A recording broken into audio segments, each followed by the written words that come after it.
أعوذ بالله من الشيطان الرجيم. بسم الله الرحمن الرحيم. اس کا نبی محمد لاکھوں درود اس پر، اس کا نبی محمد لاکھوں درود اس پر، محبوب ہے خدا کا اور جان جاں ہمارا، طاعت ہے اس کی بے شک اللہ کی اطاعت، طاعت ہے اس کی بے شک اللہ کی اطاعت، ہے متبع اسی کا پیر و جواں ہمارا، جس نے سکھا ہی آ کر ہم کو کتاب و حکمت، جس نے سکھا ہی آ کر ہم کو کتاب و حکمت، تعلیم سے ہے اس کی روشن جہاں ہمارا، توحید سے ہے قائم نام و نشاں ہمارا، موجود ہے ازل سے یہ کارواں ہمارا۔ السلام علیکم ورحمۃ اللہ وبرکاتہ۔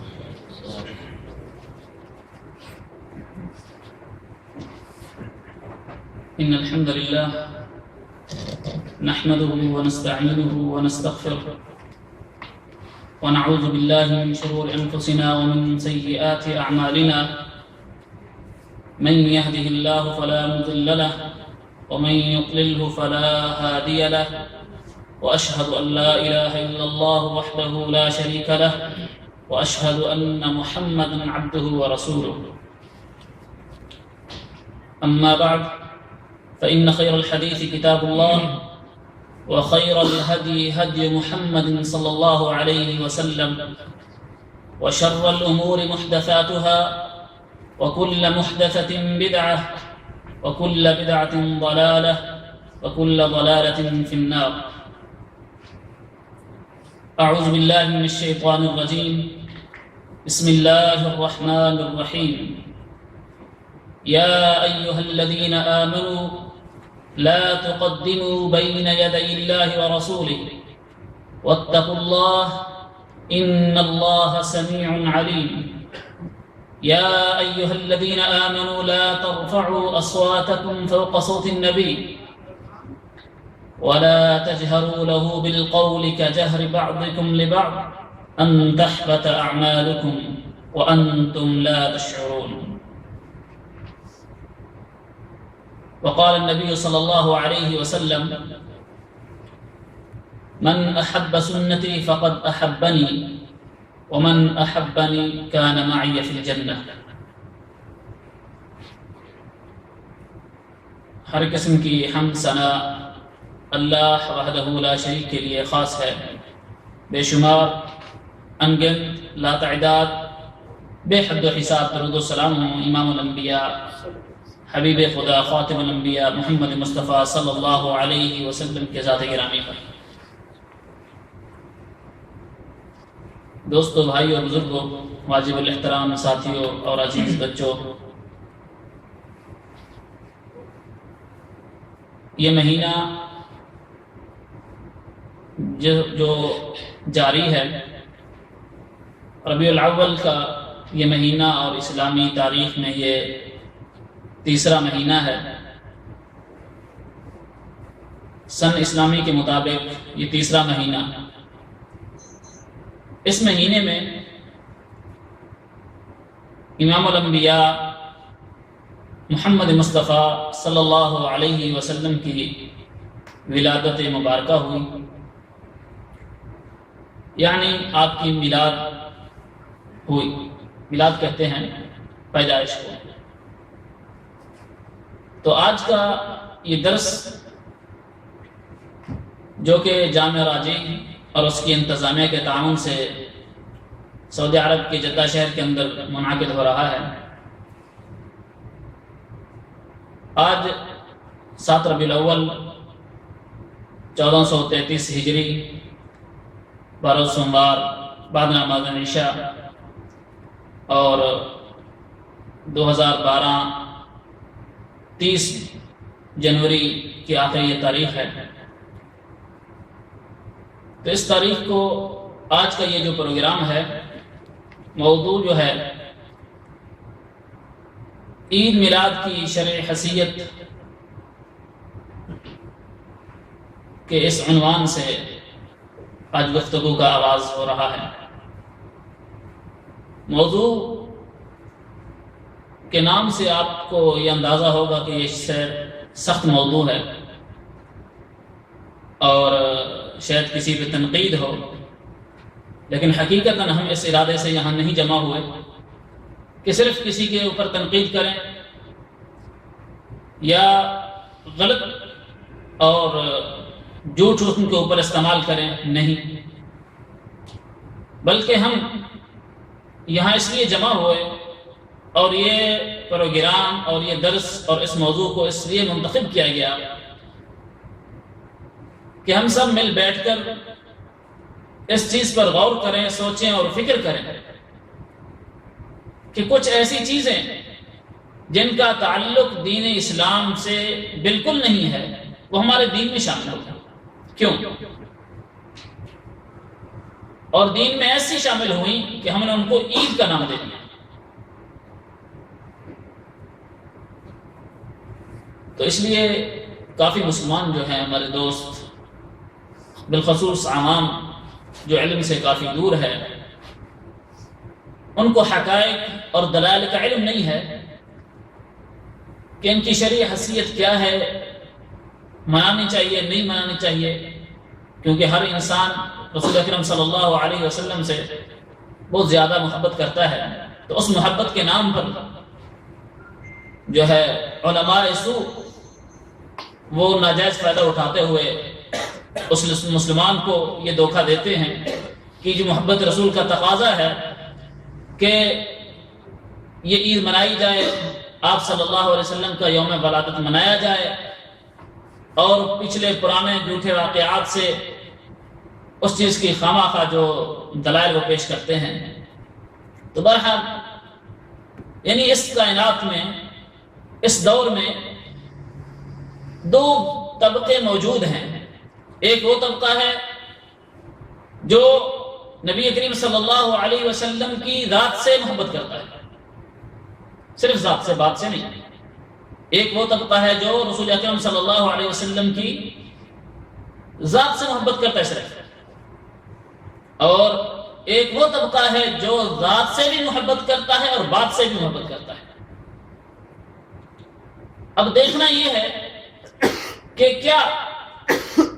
صرف ذات، نبی کریم صلی اللہ علیہ وسلم کی صرف ذات سے محبت کرنا، کیا اس سے نجات ممکن ہے؟ وہ انسان کامیاب ہو سکتا ہے کہ جو صرف رسول اکرم صلی اللہ علیہ وسلم کی ذات سے محبت کرتا ہو اور بات نہ مانتا ہو، بات سے اس کو کوئی محبت نہیں، کوئی سروکار نہیں، صرف ذات سے محبت ہے۔ اور ایک گروہ وہ ہے جو صرف بات سے محبت کرے اور ذات سے محبت نہ کرے، کیا اس کی بھی نجات ممکن ہے؟ نہیں۔ اور ایک گروہ وہ ہے جو ذات سے بھی محبت کرتا ہے اور بات سے بھی محبت کرتا ہے۔ تو ان تینوں میں سے فلاح کس کے لیے ممکن ہے، نجات کس کے لیے ممکن ہے، کامیابی کون حاصل کرے گا، کس کو یہ انعام اور کامیابی ملے گی، آج یہ فیصلہ کرنا ہے۔ نبی کریم صلی اللہ علیہ وسلم سے محبت تو حجر و شجر نے بھی کی، جن و انس نے بھی کی، حتیٰ کہ کفار نے بھی محبت کی، بہت محبت کی رسول اکرم صلی اللہ علیہ وسلم سے، کافروں نے بہت بڑی محبت کی۔ اس سے زندہ مثال آپ سیرت کے اوراق کو ذرا ان کی روگردانی کریے، دیکھیے، پڑھیے۔ ابو طالب رسول اکرم صلی اللہ علیہ وسلم کے ساتھ کتنی محبت کرتے تھے۔ شعب ابی طالب کے اندر نبی کریم صلی اللہ علیہ وسلم 3 سال آپ صلی اللہ علیہ وسلم کا معاشی بیکار جو کیا گیا، 3 سال تک اس وادی کے اندر آپ کو محصور کر دیا گیا، اس میں مسلمان بھی تھے، کفار بھی تھے، آپ پر ایمان لانے والے بھی تھے اور آپ کی رسالت اور نبوت کو نہ ماننے والے بھی تھے، اس میں ابو طالب بھی تھے۔ لیکن انہوں نے رسول اکرم صلی اللہ علیہ وسلم کی ذات سے محبت کی، اور یہ 3 سال تک بڑی دردناک مصائب اور مشکلات کو برداشت کیا۔ شعب ابی طالب کا واقعہ اور یہ سیرت جو ہے، آپ اگر سیرت کی کتابوں میں بالخصوص رحیق المختوم میں اگر آپ ذرا غور و فکر سے پڑھیں، بڑا دردناک واقعہ کہ 3 سال تک معاشی بیکار اور کھانے پینے کی کوئی چیز اندر جانے نہیں دی جا رہی، کوئی چیز خرید و فروخت کی ان کو اجازت نہیں ہے۔ سیرت نگاروں نے لکھا ہے کہ عورت اور بچے رات کو جب روتے تھے بھوک کی وجہ سے تو مکہ کی وادی گونجتی تھی بھوک کی وجہ سے۔ اور کھاتے کیا تھے؟ مشکیزے، جو پانی جس میں بھرا جاتا ہے ان کے چمڑوں کو کوٹ کوٹ کر نرم کر کے پانی کے اندر بھگو بھگو کے ان کو چباتے اور کھاتے تھے۔ درختوں کے پتے، کھجور کی گٹھلیوں کو منہ میں رکھ کے ان کو چباتے کھاتے تھے۔ اتنی سخت مشکلات، اس میں مسلمان بھی شریک، کفار بھی شریک، لیکن ان کو یہ کفار کو انہوں نے کیوں اتنی مشکلات برداشت کی؟ لیکن بات پھر بھی نہ مانی۔ تو آپ صلی اللہ علیہ وسلم کی ذات سے محبت نہیں۔ ابو طالب نے یہ اعلان کیا تھا کہ لوگوں سن لو، یہ مت سمجھنا کہ محمد صلی اللہ علیہ وسلم یتیم ہیں، ان کے والد محترم فوت ہو چکے ہیں، ان کا کوئی ولی وارث نہیں ہے، اور ان کے اوپر تم جتنا حملے کرو گے، ان کو تکلیفیں دیں گے، ان کو روکنے والا کوئی نہیں، مت سمجھنا۔ میں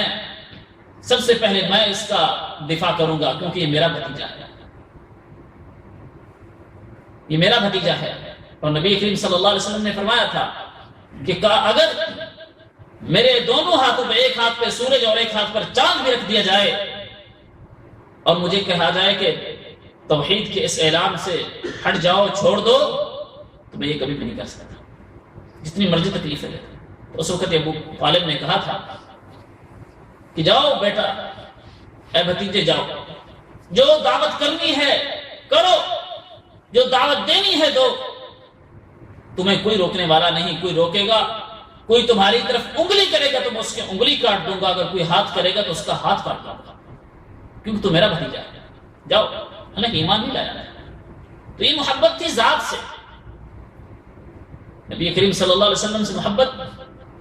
پتھروں نے بھی کی۔ حدیث میں آتا ہے کہ رسول اکرم صلی اللہ علیہ وسلم فرماتے ہیں کہ مکہ میں ایک ایسا پتھر ہے کہ نبوت سے پہلے بھی مجھے سلام کرتا تھا، جہاں سے میں گزرتا تھا وہ سلام کرتا تھا مجھے۔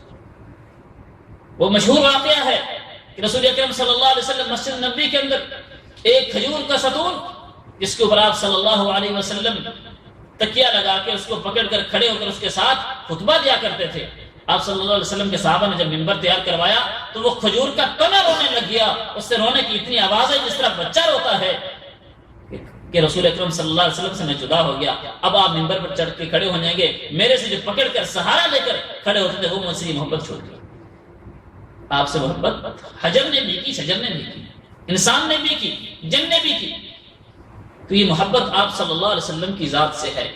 لیکن ابو طالب کو ایمان نصیب ہوا نہیں ہوا۔ تو یہ محبت کو دیکھ کر صحابہ نے سوال کیا، اے اللہ کے رسول صلی اللہ علیہ وسلم، آپ کا یہ چچا ابو طالب قیامت کے دن اس کے ساتھ کیسا سلوک ہوگا؟ کیونکہ یہ آپ سے بہت محبت کرتے تھے، اب بتائیے کہ اس کے ساتھ کیا سلوک ہوگا؟ نبی کریم صلی اللہ علیہ وسلم نے فرمایا کہ میرے صحابہ، ابو طالب کو عذاب سے چھٹکارا تو نہیں ملے گا، عذاب تو اس کو ضرور ملے گا، لیکن ہاں اتنا ہے کہ میری محبت کی وجہ سے اس کو عذاب میں ہلکا پن محسوس ہوگا اور ہلکی سزا دی جائے گی۔ اور وہ سزا بھی نبی کریم صلی اللہ علیہ وسلم نے بیان کی کہ جہنم میں آگ کے جوتے ان کو پہنائے جائیں گے، آگ کے جوتے پہنائے جائیں گے، لیکن وہ آگ کے جوتے سب سے ہلکی سزا ہوگی جہنمیوں میں سے جہنمیوں کو، لیکن ابو طالب ایسا محسوس کرے گا کہ سب سے زیادہ سزا مجھے ہو رہی ہے، اتنی سخت سزا ہوگی۔ حدیث میں آتا ہے کہ غلی دماغ غلی الحمیم، کہ اس کا دماغ ایسے کھولے گا جیسے ہنڈیا آگ کے اوپر کھولتی ہے، اس صرف آگ کے جوتوں کی وجہ سے۔ ابو طالب سمجھے گا سب سے سخت عذاب مجھے۔ تو دیکھو اتنی محبت کرنے والا، لیکن یہ ذات سے محبت تھی، کس سے؟ نبی کریم صلی اللہ علیہ وسلم کی ذات سے، بات سے نہیں تھی۔ آپ کی بات کو نہیں مانے تو جو شخص آپ کی بات کو نہیں مانتا، صرف ذات تک محدود رہتا ہے، تو وہ شخص کامیاب نہیں ہو سکتا، کامیابی، نجات اور فلاح کی گارنٹی صرف اور صرف محمد رسول اللہ صلی اللہ علیہ وسلم کی ذات اور بات دونوں میں محبت، پھر آپ کو فلاح اور نجات آپ کے لیے ممکن ہے۔ تو میرے بھائی، رسول اکرم صلی اللہ علیہ وسلم سے صحابہ کرام رضوان اللہ علیہم اجمعین بڑی محبت کرتے تھے، آپ کی ذات سے بھی کرتے تھے، آپ کی بات سے بھی کرتے تھے۔ ایک صحابی کا مشہور واقعہ ہے کہ ایک دفعہ نبی کریم صلی اللہ علیہ وسلم کے پاس آ کے بڑے غمگین حالت میں آ کر عرض کرنے لگے، اللہ کے رسول صلی اللہ علیہ وسلم، میں آپ سے بڑی محبت کرتا ہوں، بہت محبت کرتا ہوں آپ کو، آپ کے دیدار کے بغیر میرا دن نہیں گزرتا، جب بھی میرا دل کرتا ہے میں مسجد نبوی آ جاتا ہوں اور آپ کا دیدار کرتا ہوں، اور دن میں کئی مرتبہ کرتا ہوں آپ کی محبت۔ اور جب بیوی بچوں میں جاتا ہوں، بیوی ہے، بچے ہیں، اولاد ہے، مال و دولت ہے، گھر ہے، سب کچھ ہے، لیکن چین نہیں آتا، پھر مسجد نبوی آتا ہوں، آپ کا دیدار کرتا ہوں۔ لیکن ایک پریشانی ہے، وہ پریشانی کیا ہے کہ میں یہ سوچ رہا ہوں کہ روز قیامت کے دن جب میدان محشر ہوگا، قیامت کا دن ہوگا، آپ صلی اللہ علیہ وسلم کا درجے بہت بلند ہوں گے، آپ تو انبیاء اور امام الانبیاء ہیں، آپ کا درجہ بہت بلند ہوگا، اور میں ایک ادنا سا صحابی، ایک ادنا سا خادم، تو مجھے نہیں معلوم کہ میں وہاں آپ سے ملاقات کر سکوں گا کہ نہیں، مجھے نہیں معلوم کہ وہاں آپ کا دیدار ہوگا کہ نہیں۔ اب پریشانی مجھے یہی ہے، مجھے دکھ اس چیز کا ہے کہ کاش قیامت کے دن میری اور آپ کی ملاقات اور دیدار ہوگا کہ نہیں۔ نبی کریم صلی اللہ علیہ وسلم سے معاملہ پیش ہوا، اللہ تعالی نے فوراً وہی نازل فرمائی، جبریل امین کو جا کے بھیجا، جبریل سوال بڑا اہم ہے، اس کا جواب جا کے بتاؤ محمد صلی اللہ علیہ وسلم کو، من يطع الرسول من يطع الله والرسول فاولئك مع الذين انعم الله عليهم من النبيين والصديقين والشهداء والصالحين۔ جاؤ ہمارے پیغمبر کو بتا دو کہ اس کو کہے کہ جو شخص اللہ اور اس کے رسول کی اطاعت کرتا ہے، فرما برداری کرتا ہے، ذات اور بات دونوں سے محبت کرتا ہے، مانتا ہے بات کو، فَأُولَئِكَ مَعَ الَّذِينَ أَنْعَمَ اللَّهُ عَلَيْهِمْ مِنَ النَّبِيِّينَ، تو وہ ضرور ان لوگوں میں سے ہوگا قیامت کے دن جو انبیاء، ان کو کھڑا کے ان کے ساتھ کیا جائے گا، انبیاء کے ساتھ ان کو لایا جائے گا، انبیاء کے ساتھ، صدیقین کے ساتھ، شہداء کے ساتھ، صالحین کے ساتھ، وہ ان کی محبت اور رفاقت میں ضرور وہاں ہوگا، پریشان ہونے کی بات ہے۔ تو یہاں بھی اللہ احکم الحاکمین نے یہ نہیں بتایا کہ جو رسول اکرم صلی اللہ علیہ وسلم کی ذات سے محبت کرتا ہے اس کو یہ قرب نصیب ہوگا، نہیں، من یطع اللہ والرسول، جو اللہ اور اس کی رسول کی اطاعت کرتا ہے، یعنی بات مانتا ہے، وہ انبیاء اور صالحین، شہداء اور صدیقین کے درجوں کو پہنچے گا۔ اطاعت کی بات ہے، نسخہ کیا بتایا گیا کہ بات ماننی ہے، بات امام الانبیاء کے صرف دعوے سے نہیں، صرف ذات سے محبت نہیں، اور رسول اکرم صلی اللہ علیہ وسلم کی ایک مشہور حدیث ہے، من احب سنتی فقد احبنی۔ آپ صلی اللہ علیہ وسلم نے اپنے سے محبت اور اپنی رفاقت جنت میں ملنے کا ایک نسخہ بتایا کہ میرا رفیق جنت کے اندر، میرا ساتھی وہ ہوگا جو میری ذات سے محبت کرے گا، جو میرے سے محبت کرے گا۔ غور کریے لفظ پر، من احب سنتی، جس نے میری سنت سے محبت کی، میری بات سے محبت کی، میرے قول و عمل پر محبت کی، اور جیسی میں نے زندگی گزاری اس طرح انہوں نے زندگیاں گزاری، لقد كان لكم في رسول الله اسوة حسنة، پر اس نے عمل کیا، فقد احبنی، اس نے مجھ سے محبت کی، اور جس نے مجھ سے محبت کی، كان معي في الجنة، وہ جنت میں میرا ساتھ ہے، اس کو میرا ساتھ جنت میں نصیب ہوگا۔ تو اس میں بھی رسول اکرم صلی اللہ علیہ وسلم نے اپنی ذات سے نہیں بلکہ پہلے اپنی بات سے محبت کرنے اور اس کو اپنانے کا حکم دیا کہ محبت کرنی ہے تو میری بات سے کرو، جو میں نے کہا اس سے محبت کرو، اس پر عمل کرو، ویسا کر کے دکھاؤ، جیسے میں نے طریقے اور زندگی گزارنے کے اصول بتائے اس پہ عمل کرو، زندگی اس پر گزارو، پھر تم مجھ سے محبت کر سکتے ہو، میرا قرب جنت میں تمہیں نصیب ہو سکتا ہے۔ تو یہ محبت۔ اور اسی طرح کوہ صفا پر رسول اکرم صلی اللہ علیہ وسلم نے جب قریش مکہ اور ان کو دعوت دی تو نبی اکرم صلی اللہ علیہ وسلم نے وہاں اپنی ذات کو پیش نہیں کیا۔ ہاں ان سے یہ اقرار ضرور لیا کہ لوگوں مجھے یہ بتاؤ کہ آج میری عمر 40 سال ہے، 40 سال نبوت سے پہلے میں تمہارے اندر رہا تو تم نے مجھے کیسا پایا؟ ما جربناک الا صدقا، کہ ہم نے آپ کو سچا پایا، امین پایا۔ آپ نے آج تک کوئی جھوٹ، اور جھوٹ کیا، جھوٹ والے شیبہ کی بات تک نہیں ہم نے آپ سے سنی، جس کے اندر جھوٹ کا شبہ ہو نہیں سنی۔ آپ تو امین ہیں، صادق ہیں۔ تو یہ وہ لوگ تھے جو آپ صلی اللہ علیہ وسلم کی ذات سے محبت کر رہے ہیں۔ یہاں رسول اکرم صلی اللہ علیہ وسلم اپنی ذات کی گواہی لے رہے ہیں کہ میری ذات کیسی ہے۔ تو ان لوگوں نے بڑی محبت سے گواہی دی، بیک زباں ہو کے انہوں نے کہا کہ آپ تو صادق ہیں، آپ تو امین ہیں، آپ تو ہم سب کے سردار ہیں، آپ بڑے سچے اور کھرے انسان ہیں، آج تک آپ سے کوئی غلطی سرزد نہیں ہوئی، کوئی کوتاہی ہم نے نہیں دیکھی، کچھ نہیں، آپ بڑے لوگ ہیں۔ تو اس کے بعد رسول اکرم صلی اللہ علیہ وسلم نے اپنی بات کی دعوت دی۔ کیا دعوت دی؟ قولوا لا الہ الا اللہ تفلحون۔ اے لوگو، اب جب میں صادق ہوں 40 سال پہلے، 40 سال زندگی میں نے تمہارے اندر گزاری، تم نے پلا پوسا اور تم نے مجھے سچا پایا۔ مجھے 40 سال تک ضرورت نہیں تھی جھوٹ بولنے کی، اور نہ میں نے بولا، اور آج بھی مجھے جھوٹ بولنے کی ضرورت نہیں ہے۔ آج جو بات کر رہا ہوں سچی ہے۔ قولوا لا الہ الا اللہ، توحید کا جب اعلان کیا،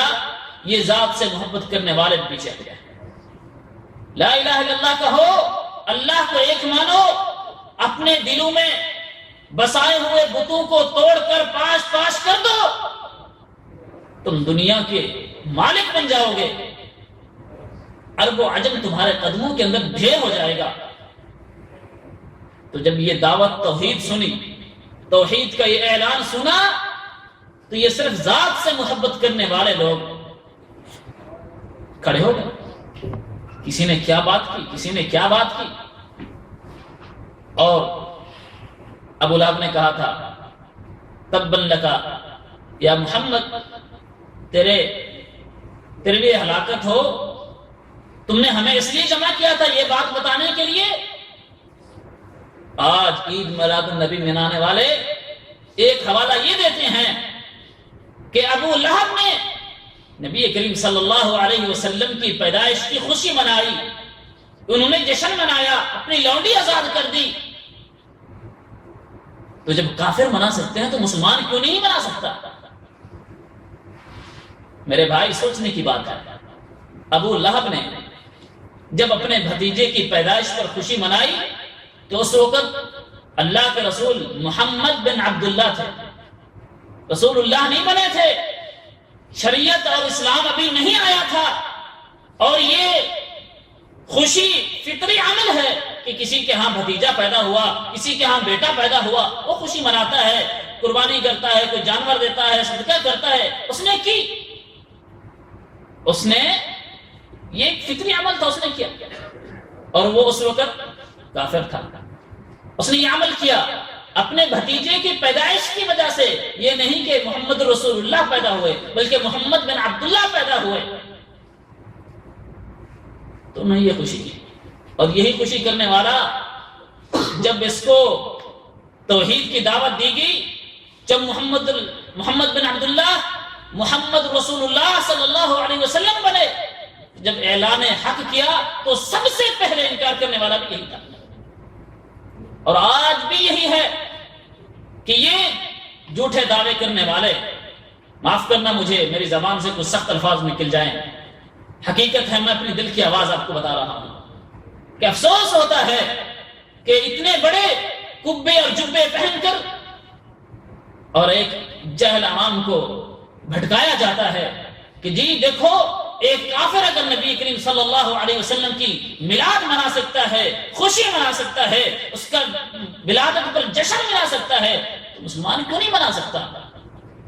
ذرا یہ تو سوچو کہ جس نے جشن منایا سب سے پہلے توحید کا انکار بھی اس نے کیا، اور آج بھی یہی ہے جشن منانے والوں کو جب آپ توحید کی دعوت دیتے ہیں، لا الہ الا اللہ کی دعوت دیتے ہیں، قبروں پر سجدہ کرنے سے ان کو منع کرتے ہیں، مزاروں اور درباروں پر جانے سے ان کو روکتے ہیں، تو سب سے پہلے یہ بھاگتے ہیں۔ میرے بھائی، صرف ذات سے محبت نجات اس سے ممکن نہیں ہے، محبت ذات سے بھی ہونی چاہیے اور بات سے بھی ہونی چاہیے۔ اور رسول اکرم صلی اللہ علیہ وسلم کے ساتھ محبت کا اظہار اور حقیقت یہی ہے کہ جو آپ صلی اللہ علیہ وسلم کی بات کو مانتا ہے، آپ کے قول و عمل پر عمل کرتا ہے، وہی حقیقی مسلمان ہے، وہی حقیقی محب رسول ہے۔ اب ذرا میں آپ کو میلاد کی تاریخ کی طرف لے آتا ہوں۔ اس سے پہلے ایک بات بتاؤں کہ جس طرح آج یہ میلاد منایا جاتا ہے کہ لاؤڈ سپیکر لے کے بڑی بلند آواز کے ساتھ شور مچایا جاتا ہے، قوالی پڑھی جاتی ہیں، بعض جگہ پہ گانے چلا کے ان پر ڈانس کیا جاتا ہے، لوگوں نے آنکھوں سے دیکھا، ڈانس ہوتے ہیں، یہ نیکی ہو رہی ہے، کہتے ہیں کہ مستحب عمل ہے، یعنی ثواب ملتا ہے اس پہ، تو نیکی پر یہ ڈانس اور یہ گانے کیسے؟ یہ کس حدیث سے ثابت ہے؟ آپ صلی اللہ علیہ وسلم کی کون سی زندگی کا ایک پہلو آپ دکھا دو کہ آپ صلی اللہ علیہ وسلم سے یہ چیز، یا آپ کے صحابہ سے، آپ کے ائمہ دین سے، خلفاء الراشدین سے، کسی ایک سے زندگی کا ایک لمحہ ان کا بتاؤ کہ انہوں نے کوئی ایسا عمل کیا۔ تو یہ ایک ریاکاری ہے، ایک ڈھونگ ہے لوٹنے کا، اپنے پیٹ بھرنے کا۔ حقیقت ہے اللہ کی قسم، اگر آج بھی مسلمان اور یہ بیچارے علم سے دور یہ عوام اگر آج یہ عہد کر لے کہ ٹھیک ہے جی عید میلاد منائیں گے لیکن بریانی چاول حلوہ نہیں پکائیں گے، منائیں گے ضرور لیکن کوئی چیز کھانے کی نہیں پکائیں گے، کل کو یہی مولوی فتویٰ دے گا کہ نہیں جی اس کی کوئی شرعی حیثیت نہیں ہے، کوئی ضرورت نہیں منانے کی۔ آج جو کہتا ہے کہ جی عید میلاد بڑا ثواب ہے، اس پہ دیگیں پکانا بڑا اجر ملتا ہے، اگر عوام صرف اسی بات کو لے لے کہ جناب ٹھیک ہے عید میلاد منائیں گے، آپ ہمیں تقریریں سنائیں، آپ ہمیں واعظ سنائیں، آپ ہمیں سیرت سنائیں، ہم آپ کے ساتھ ہیں، لیکن کھانے پینے کی کوئی چیز ہم نہیں دیں گے،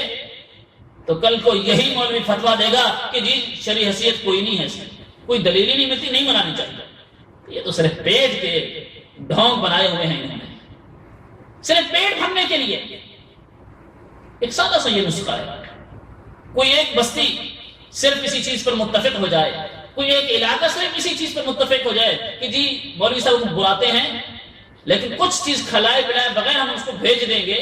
عوام کو بھی نہیں کھلائیں گے، تو واللہ نہ دوسرے سال مولوی آئے گا نہ عوام آئے گا، کوئی بھی نہیں آئے گا۔ جی چھوڑو۔ تو یہ بہرحال تاریخ میلاد، نبی کریم صلی اللہ علیہ وسلم کی پیدائش اور کسی کی بھی پیدائش، جب کوئی بچہ پیدا ہوتا ہے تو کوئی بھی نہیں جانتا کہ اس بچے نے کیا بننا ہے، بڑا ہو کے کیا بننا ہے اس نے، کوئی نہیں جانتا۔ یہ کیوں؟ وہ بچہ ہے، علم غیب اللہ کا خاصہ ہے، اللہ تعالیٰ نے کسی کو بھی غیب کی خبر نہیں دی۔ تو جب بھی کوئی بچہ پیدا ہوتا ہے کوئی شخص یہ نہیں جانتا، اس کا نہ والد جانتا ہے نہ اس کی یہ ماں جانتی ہے کہ میرا بچہ، یہ میرا بیٹا بڑا ہو کے کیا بنے گا، امام کعبہ بنے گا یا دنیا کا فاتح بنے گا، صلاح الدین ایوبی بنے گا، محمد بن قاسم بنے گا، کچھ بھی کوئی شخص نہیں کہہ سکتا یہ۔ تو جب ایسا ہوتا ہے، آج تو بہرحال جدید دور ہے کہ جب بھی کوئی پیدا ہوتا ہے تو اس کا جناب برتھ ڈے جو ہے نا بنایا جاتا ہے، لکھا جاتا ہے، یونین کونسل میں اس کو رجسٹری ہوتی ہے اس کی، بہرحال ایک طریقہ مروج ہوا، لیکن پہلے دور میں کوئی طریقہ نہیں تھا، جو پیدا ہوا پیدا ہو گیا خلاص، کسی کو نہیں یاد یہ کب پیدا ہوا، کیوں پیدا ہوا، کس دن پیدا ہوا، کوئی تاریخ لکھنے والا نہیں۔ تو رسول اکرم صلی اللہ علیہ وسلم جب پیدا ہوئے، کسی کو کیا علم کہ یہ آخری زمانے کے امام الانبیاء ہیں، نبیوں کے بھی امام، رحمت للعالمین، اور یہ وہ نبی جو جنت کا دروازہ سب سے پہلے کھلوائیں گے، یہ وہ نبی جو اپنی امت کے لیے اور پوری انسانیت کے لیے روز قیامت سفارش کریں گے، جس دن انبیاء بھی کہیں گے کہ نفسی نفسی، میں نہیں کر سکتا، کسی اور کے پاس چلے جاؤ۔ تو اس وقت محمد رسول اللہ صلی اللہ علیہ وسلم اللہ کے سامنے سجدے میں گریں گے، یہ وہ نبی۔ تو یہ نبی صلی اللہ علیہ وسلم جب پیدا ہوئے تو ایک بچے کی اور آج افسوس ہوتا ہے ان مولویوں پر بھی اور ہماری علم سے دور عوام پر بھی کہ ایک دفعہ میں جی 12 ربیع الاول کو ہمارے نبی پیدا ہوئے، اور دوسری دفعہ کہتے ہیں کہ وہ نور ہیں، نبی بشر نہیں ہیں، نور ہیں، انسان نہیں ہے، وہ نور ہیں۔ مجھے بتا دو کوئی بھی نوری، ایک مثال دے دو کہ نوری پیدا ہوا ہو۔ فرشتے نوری ہیں کہ نہیں؟ فرشتے نوری ہیں نا۔ تو کسی کا باپ ہے، کسی کی ماں ہے، کسی کے برتھ ڈے کی کوئی تاریخ ہے؟ عقل کے اندھے کہ ادھر کہتے ہیں کہ جی نور ہے اور ادھر کہتے ہیں جی میلاد ہوئی ہے، 12 کو آپ پیدا ہوئے۔ تو نوری کی تو پیدائش نہیں ہے، پیدائش انسان کی ہے، اور انسان اشرف المخلوقات ہیں، نوریوں سے بھی زیادہ افضل اور اعلیٰ مخلوق انسان ہے۔ تو رسول اکرم صلی اللہ علیہ وسلم کی، میں اپنے موضوع کی طرف آتا ہوں، یہ ایک عقیدے کا مسئلہ تھا۔ تو یہ لوگ یعنی کہ سوچتے نہیں، اور ہماری عوام اللہ ان کو علم کی روشنیوں سے منور فرمائے کہ سوچتے نہیں۔ تو نبی کریم صلی اللہ علیہ وسلم کی پیدائش ہوئی، اس وقت آپ ایک انسان، ایک بچے کی سی پیدائش، آپ صلی اللہ علیہ وسلم پیدا ہوا، کسی نے تاریخ نہیں نوٹ کی کب پیدا ہوئے، کیا ہوا۔ بہرحال تو آپ صلی اللہ علیہ وسلم کی تاریخ پیدائش میں اتنا اختلاف ہے کہ علماء اور محققین اس مسئلے کو بیٹھ کر حل کرنے کی کوشش کرنے کے باوجود بھی کسی ایک تاریخ پر متفق نہیں ہو سکے کہ کون سی تاریخ ہے۔ یہ ہے کہ سوموار کے دن پیدا ہوئے صلی اللہ علیہ وسلم، ربیع الاول کا مہینہ تھا، بس یہ نہیں معلوم کہ ربیع الاول کی کس تاریخ کو آپ صلی اللہ علیہ وسلم کی پیدائش ہوئی، کسی کو نہیں معلوم۔ اندازے لگائے، کیونکہ عام الفیل، جس ہاتھیوں نے جب بیت اللہ پر حملہ کرنا تھا اور اللہ تعالیٰ نے ان کے فاسد اور اس گندے عمل کو اللہ تعالیٰ نے اپنی قدرت سے روکا، ابابیلوں سے ہاتھیوں کا خاتمہ کرایا۔ عام الفیل، جس کو عربی میں عام الفیل بولا جاتا ہے، عام الفیل کے اس سال آپ صلی اللہ علیہ وسلم کی پیدائش،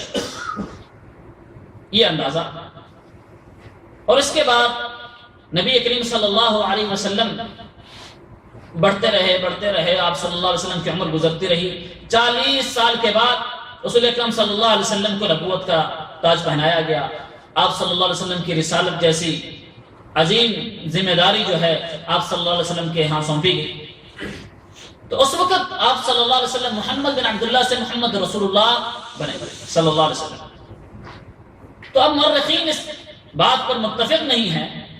کہ ولادت کس دن ہوئی، کس تاریخ کو ہوئی، دن سوموار تھا، کس تاریخ کو ہوئی۔ اب علماء شروع ہوتے ہیں اندازے لگاتے ہوئے، اپنی تحقیق کے مطابق 8 سے شروع ہو رہے ہیں، 7 تاریخ کو، 8 تاریخ کو، 9 تاریخ کو، بعض نے کہا 11 کو، 12 کو، 18 کو، 22 ربیع الاول کو، 27 ربیع الاول تک اندازہ لگایا، تحقیق کی، لیکن ان سب میں سے کوئی متفقہ فیصلہ نہیں ہو سکا کہ کس تاریخ کو رسول اکرم صلی اللہ علیہ وسلم کی ولادت۔ بہرحال لیکن جس تاریخ پر سب سے زیادہ اتفاق ہے علماء کا. مثلا 11 ربیع الاول کو کہنے والے 4 عالم ہیں، 12 ربیع الاول کو کہنے والے 5 عالم ہیں، 8 ربیع الاول کو کہنے والے 6 عالم ہیں،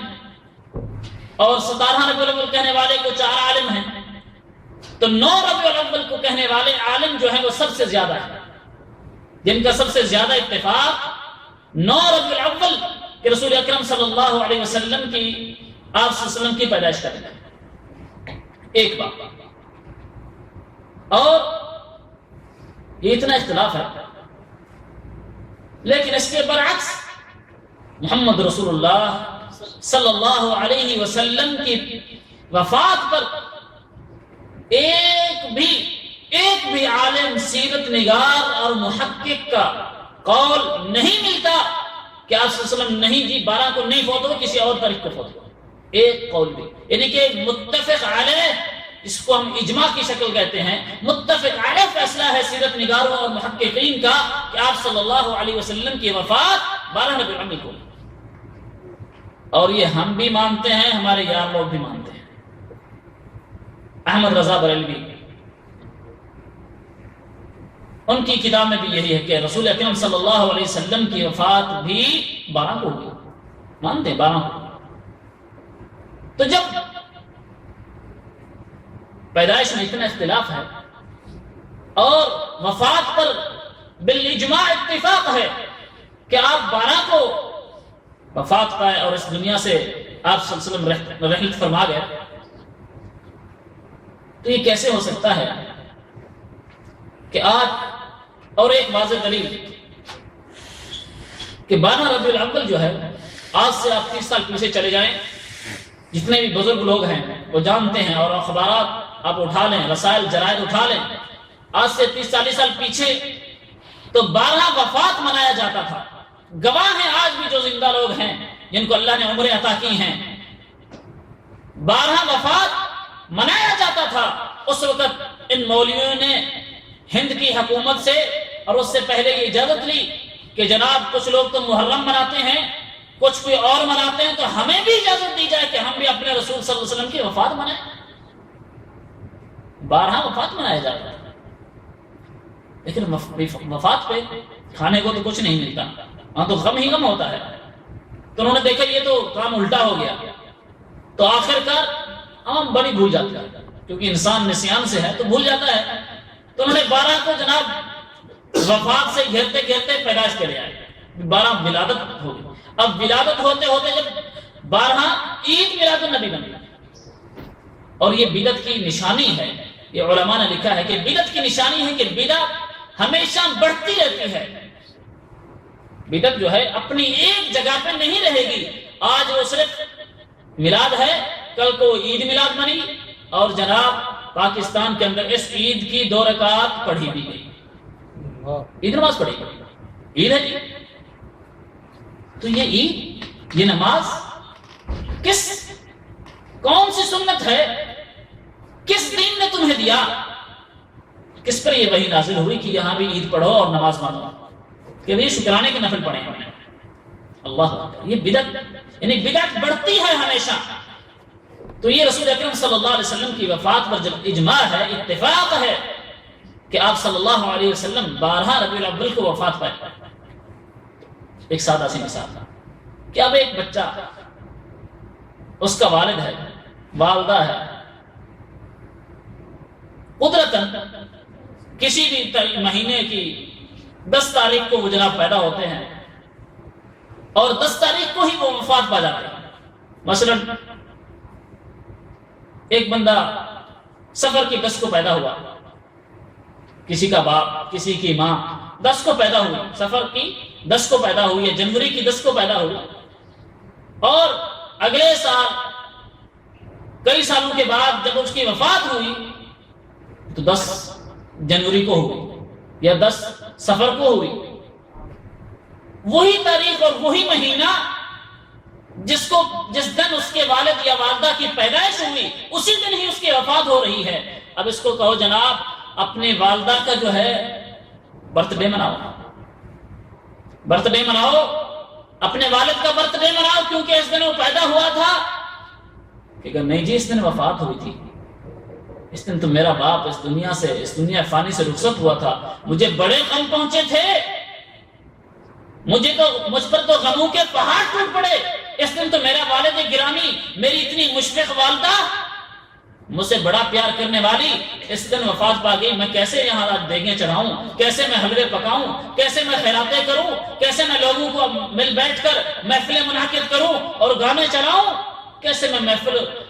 سرور کی محفلیں جو ہیں میں منعقد کروں، نہیں ہو سکتا۔ لیکن افسوس کہ ایمان اور مسلمان اور دین کے نام پر لوٹنے والے، عوام کو بے وقوف بنانے والے، رسول اکرم صلی اللہ علیہ وسلم کی متفقہ وفات کی تاریخ پر آپ صلی اللہ علیہ وسلم کی جشن مناتے ہیں۔ تو یہ معنی رکھتا ہے کہ یہ جشن کیوں منایا جاتا ہے، آخر کیا وجہ ہے کہ وفات پر جشن مناتے ہیں؟ کبھی کوئی مسلمان تو ایسا نہیں کر سکتا۔ امام الانبیاء محمد رسول اللہ صلی اللہ علیہ وسلم کی وفات دنیا کا سب سے بڑا غم ہے، سب سے بڑا غم، امت کا سب سے بڑا نقصان۔ آپ صحابہ کرام رضوان اللہ علیہم اجمعین کی زندگی پر، سیرت پر آپ ذرا نظر دوڑائیے کہ آپ صلی اللہ علیہ وسلم جب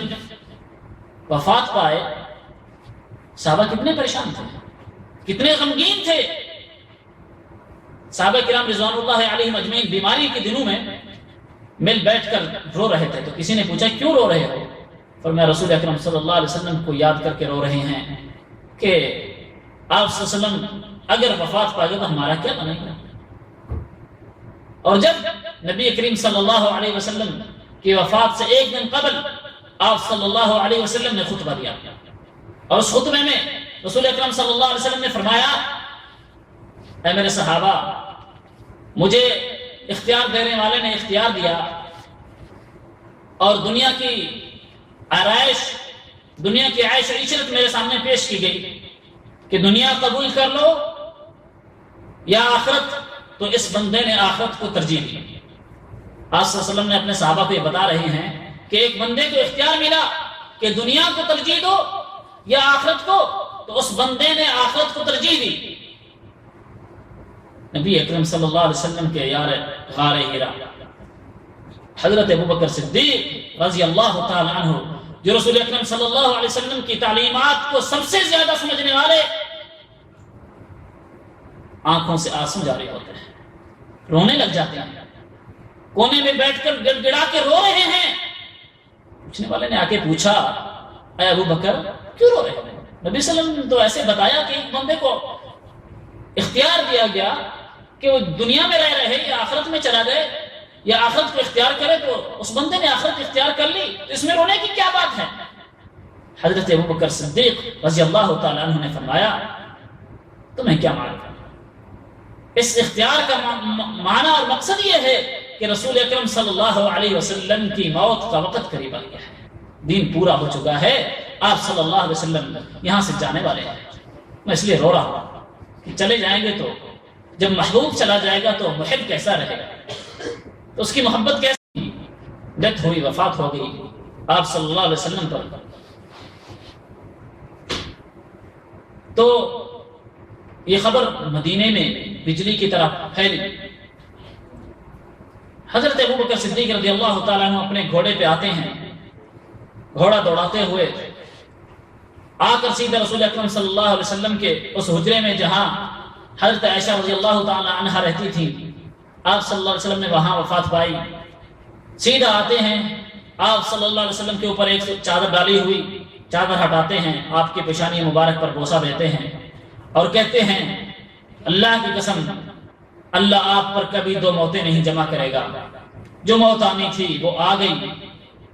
تھی، الفاظ کہتے ہوئے آنسو گراتے ہیں۔ اور جب واپس لوٹتے ہیں دیکھتے ہیں کہ مسجد نبوی میں حضرت عمر رضی اللہ تعالی عنہ جیسے بہادر جری، اتنا بہادر کہ نبی کریم صلی اللہ علیہ وسلم فرماتے ہیں کہ جس راستے سے حضرت عمر رضی اللہ تعالیٰ عنہ گزرتے، شیطان وہ راستہ بھی چھوڑ دیتا ہے، شیطان وہ راستہ چھوڑ دیتا ہے عمر، اور اتنے جری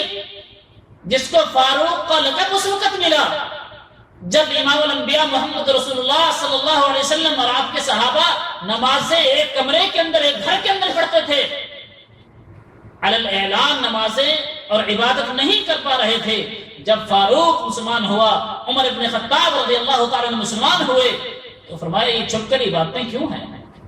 چلیے مکہ میں اور بیت اللہ کے شہر میں جا کے، بیت اللہ میں جا کے نمازیں پڑھیں گے، سب کے سامنے پڑھیں گے، اور جا کے وہاں اعلان کیا، آؤ آج جس نے اپنی بیوی بیوہ کروانی ہو، اپنے بچوں کو یتیم کروانا ہو، آج عمر کا مقابلہ کریں۔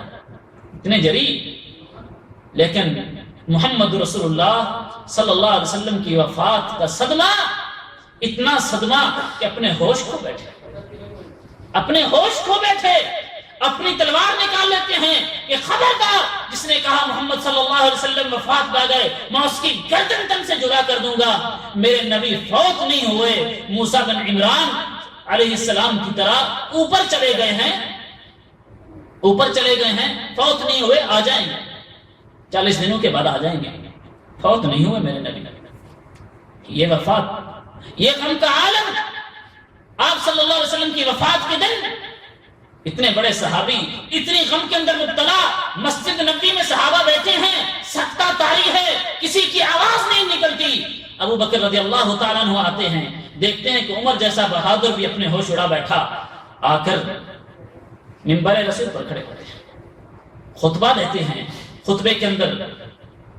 بڑے ہی قیمتی الفاظ پڑھتے ہیں۔ حضرت ابو بکر صدیق رضی اللہ تعالیٰ عنہ فرماتے ہیں، من کان یعبد محمدا فإن محمدا قد مات، کہ لوگوں جو تم میں سے محمد صلی اللہ علیہ وسلم کی عبادت کرتا تھا، سن لو محمد صلی اللہ علیہ وسلم فوت ہو چکے ہیں، ان پر موت آ چکی ہے۔ اور جو شخص اللہ کی عبادت کرتا تھا فإن اللہ حی لا یموت، اللہ زندہ ہے، حی ہے، ہمیشہ زندہ رہنے والی ذات ہے، وہ اس کو موت نہیں آتی، وہ زندہ ہے، وہ اس کی عبادت کرتا رہے۔ جو صرف محمد کی ذات پر محبت رکھتا تھا، اس سے محبت کرتا تھا، وہ تو فوت ہو چکے ہیں۔ جو اس کے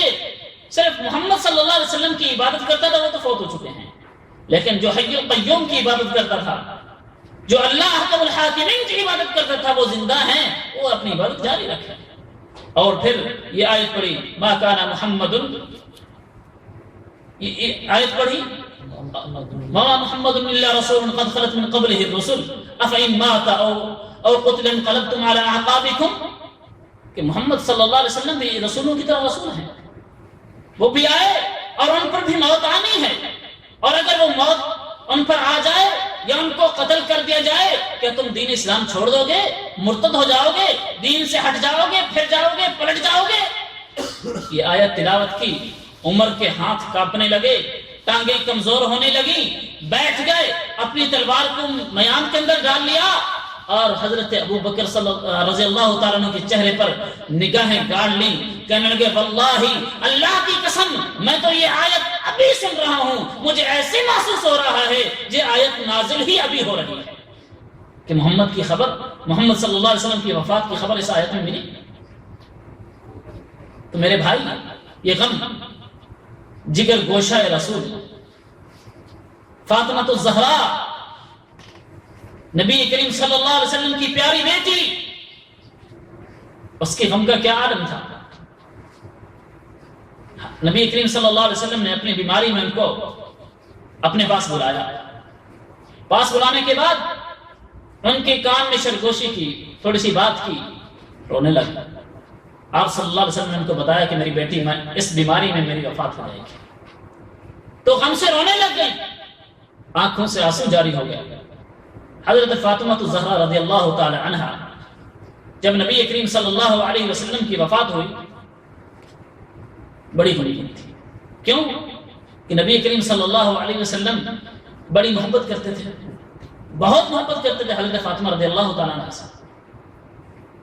تو حضرت فاطمہ رضی اللہ تعالی عنہ نے آپ صلی اللہ علیہ وسلم کی اس وفات پر اتنا غمگین ہوئے، کہتے ہیں کہ اللہ کی قسم، اگر یہ غم پہاڑوں کے اوپر ٹوٹتے تو پہاڑ بھی ریزہ ہو جاتے، اگر یہ غم دنوں کے اوپر ٹوٹتے تو دن بھی راتوں کے اندر تبدیل ہو جاتے۔ اتنا غم ٹوٹا، اتنا غم ہوا مجھے. اور حضرت فاطمہ رضی اللہ تعالی عنہ بڑے دردناک اشعار کہیں، صبت علی مصائب لو انها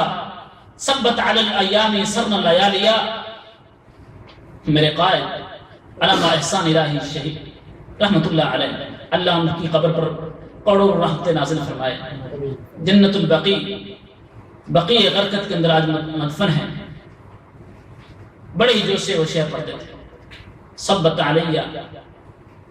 لو انها، کہ فاطمہ الزہرا فرماتی ہیں کہ اللہ کی ذات نے یہ جو غم دیا ہے کہ اگر یہ غم دنوں پر بھی ٹوٹ پڑتے اور یہ غم راتوں پر ٹوٹ پڑتے تو دن رات بن جاتے، راتیں دن بن جاتے. تو یہ غم فاطمہ الزہرا حضرت انس رضی اللہ تعالیٰ عنہ سے پوچھتی ہیں، انس تم نے نبی کریم صلی اللہ علیہ وسلم کو دفن کیا، تمہیں کیسے گوارا ہوا کہ تم نے نبی کریم صلی اللہ علیہ وسلم کے اوپر مٹی ڈالی؟ کیسے گوارا کر لے تم لوگوں نے؟ صحیح بخاری کے اندر یہ الفاظ ہیں. تو میرے بھائی یہ غم کا عالم صحابہ کرام رضوان اللہ علیہم اجمعین پر اس تاریخ کو 12 ربیع الاول کو غم کا یہ عالم تھا کہ پورے مدینہ پہ ایسے اندھیرا چھایا ہوا ہے، پورے مدینہ پہ قیامت صغریٰ برپا ہے، اور صحابہ کرام رضوان اللہ علیہم اجمعین ایسا سوچ رہے ہیں کہ گویا کہ ان کی زندگی ختم ہو گئی ہیں. اور آج ہم جشن منا رہے ہیں، چراغاں کر رہے ہیں. میرے بھائی یہ حقیقتاً سراسر مسلمانوں کو دھوکا ہے، زیادتی ہے، اور اسلام کے نام پر، دین اسلام پر ڈاکہ ہے یہ. اور یہ کون سا طریقہ خوشی ہے؟ نبی کریم صلی اللہ علیہ وسلم فرماتے ہیں کہ سوموار کا میں روزہ رکھتا ہوں اس لیے کہ میں اس دن پیدا ہوا. اور خوشی منانی ہے تو آئیے سنت رسول پر عمل کریے، ہر سوموار کو روزہ رکھو، یہ پیدائش نبی کا دن ہے، نبی کریم صلی اللہ علیہ وسلم اس دن پیدا ہوئے. آئیے سنت پر عمل کرے گا. سوموار کا روزہ رکھو. آپ صلی اللہ علیہ وسلم جمعرات کا روزہ رکھتے تھے، 13، 14، 15 ہر مہینے کی تاریخ کو روزہ رکھتے تھے. آئیے سنتوں کو اپنائیے، آپ سے محبت کا اظہار کریے. لیکن افسوس، سدا افسوس کہ ہم نے تاریخ بھی وہ چنی جو حقیقتاً رسول اکرم صلی اللہ علیہ وسلم کی وفات کر دیں. اور میرے بھائی وہ لوگ تو معذور ہیں جن کے پاس علم نہیں ہے، جہالت ہے، لیکن ان کا کیا عذر ہے جنہوں نے صرف اپنے پیٹ کے لیے یہ ڈھونگ رچایا ہوا ہے؟ کیا عذر ہے؟ وہ اللہ کے ہاں کیا جواب دیں گے کہ رسول اکرم صلی اللہ علیہ وسلم کے پاس جب حوض کوثر پر جائیں گے اور امام الانبیاء محمد رسول اللہ صلی اللہ علیہ وسلم فرماتے ہیں کہ روز قیامت حوض کوثر پر موجود ہوں گا، میری امت کے لوگ آئیں گے، میں پانی پلاؤں گا، حوض کوثر سے پیالے بھر بھر کے ان کو پلائے جا رہے ہوں گے. کچھ لوگ آئیں گے، ان کے اور میرے درمیان ایک پردہ دیوار حائل کر دی جائے گی. میں پوچھوں گا فرشتوں سے کہ یہ میری امت کے لوگ ہیں، ان کو آنے دو، آنے دو ان کو، میری امت کے لوگ ہیں. نبی کریم صلی اللہ علیہ وسلم فرماتے ہیں وہ فرشتے مجھے جواب دیں گے، اور نہیں، یہ امت کے لوگ تو ضرور ہیں، لیکن آپ نہیں جانتے کہ انہوں نے آپ کے جانے کے بعد آپ کے دین کے اندر کیا غیر اور تبدیل کر دیا، کیا تبدیلی لائی، کیا نئی چیزیں انہوں نے اپنے دین کے اندر داخل کر دی. نبی کریم صلی اللہ علیہ وسلم فرماتے ہیں تو ایسے موقع پہ تو پھر میں فرماؤں گا فسحقا سحقا سحقا لمن غیر بعدی، دور کر دو، ہٹا دو، دفع کر دو ان لوگوں کو جو میری سنت پر عمل نہیں کرتے، جو میرے دین کو جنہوں نے بدل دیا، ان کو دور کر دو مجھ سے. اپنا پسند کریں گے، دھتکار دیں گے ان کو.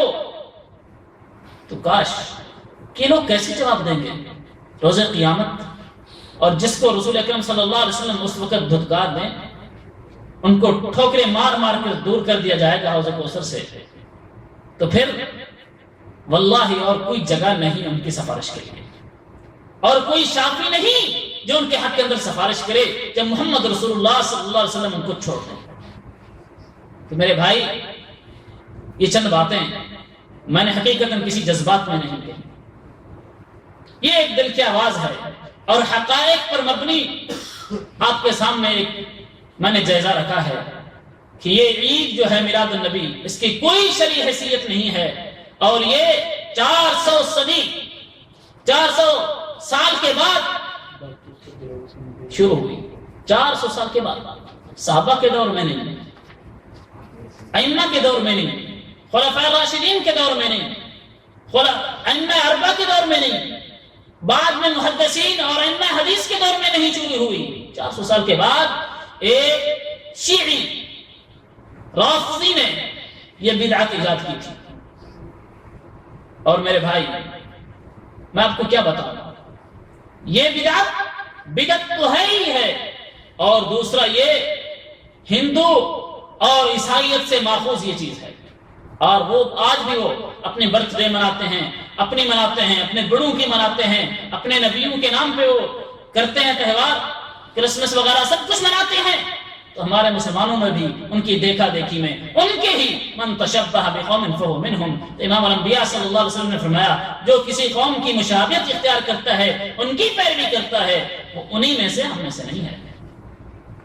تو اس کی بہت سی خرابیاں ہیں، بہت سی چیزیں ہیں، نہ اس کا دین سے تعلق ہے، نہ اس کا صحابہ کرام رضوان اللہ علیہم اجمعین کی سنت سے تعلق ہے، نہ ان کی محبت سے اس کا کوئی تعلق ہے، بلکہ یہ یہودیت اور عیسائیت اور ہندو مت کی رسمیں ہیں جو آج ہم نے مسلمانوں نے اپنائی ہوئی ہیں، اور